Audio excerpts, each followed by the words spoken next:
Robin Preston, member for Hawkesbury here. Today was a chance to bring the Deputy Premier John Barilaro out to Hawkesbury just to see the devastation that we're facing as a community.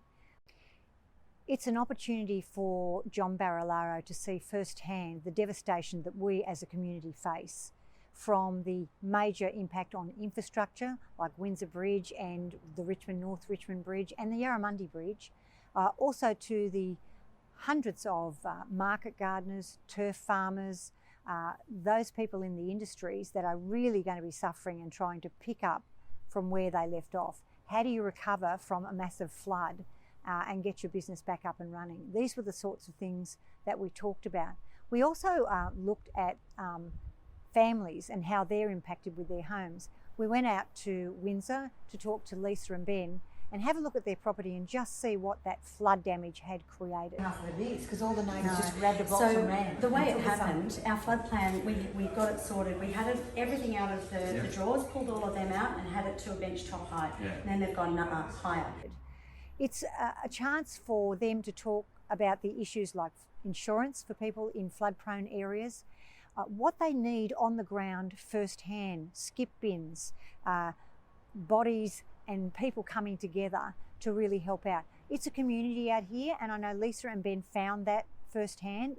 Everyone came together to clean up. So it's not just a case of us, having a whinge about, more development and things like that. It's more about the impact that's having. And also I know that the Warragamba Dam isn't a flood mitigation dam, but at the same time, there's certain levels of responsibility with that, because whether it's let out too late and then it comes down with all of I wanted the Deputy Premier to see the operations area in Windsor. It's based in the Windsor Police Station, and to talk to the volunteers there and the local police who are on the ground working tirelessly to get outcomes for people in need, people in distress. I'm really conscious that we've got people in caravan parks that have lost absolutely everything. Oh, you're not? There'll be a highway control car over the other side.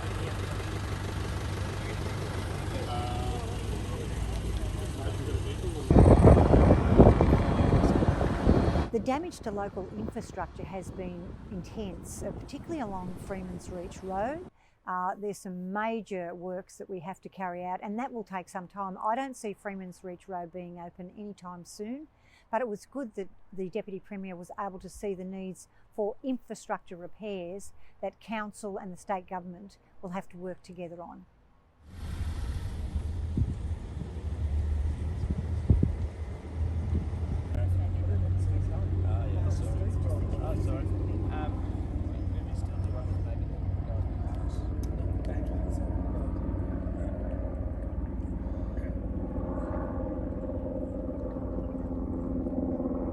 I've got a problem in the bush. We've got a bridges, fixing country bridges program, and a lot of these.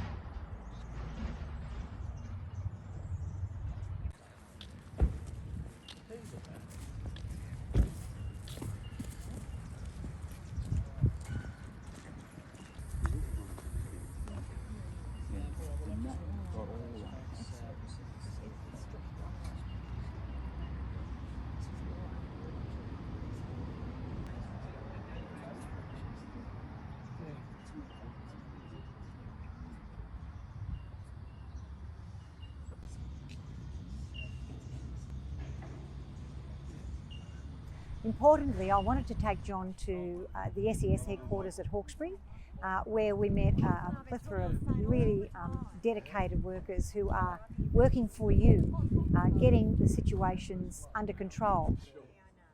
Children, haven't seen their mums and dads for 7 days. And we're reconnecting children to families. We're moving doctors and nurses. We're moving cold staff in and out just to keep the supermarkets going. And yesterday, and look, I'm sworn not to put this out on social media until about lunchtime. But can I just say the most amazing, absolutely freshly hatched, freshly hatched. Oh, brand new baby! And we brought mum and dad and baby William. Wow. This is probably the youngest passenger we've ever carried. This is the most prized bit of cargo we've ever had. How beautiful. beautiful. Youngest for sure would have been just hours. Yesterday we actually medevaced her across. Yeah. She's had her baby, So she had and a now baby here, over the other side, and she's coming and back now home. we've brought her home. That's wonderful. And there's so many of those stories, you know, and to see children and mums and dads crying as they reunite. No. We're doing separate. You guys do this. I thought we weren't supposed to cross paths today.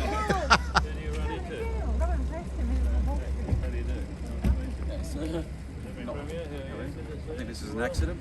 We've crossed past today. So. Gentlemen, how things? Sorry. Hello, Linda. Hello, Good to see you. How are you? Oh, good. I've seen you very with the Rotary Emergency.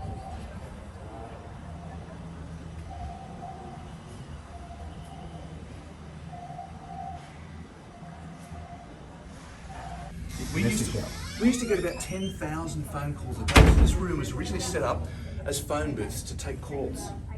Now there's a couple of us in here and we just monitor Facebook. Anybody who messages gets an answer. And we just keep pushing out the right messaging. Yeah. We distill all the gobbledygook. You know, you get bureau meteorology, stuff like that, and you go, there's the line that people want to read.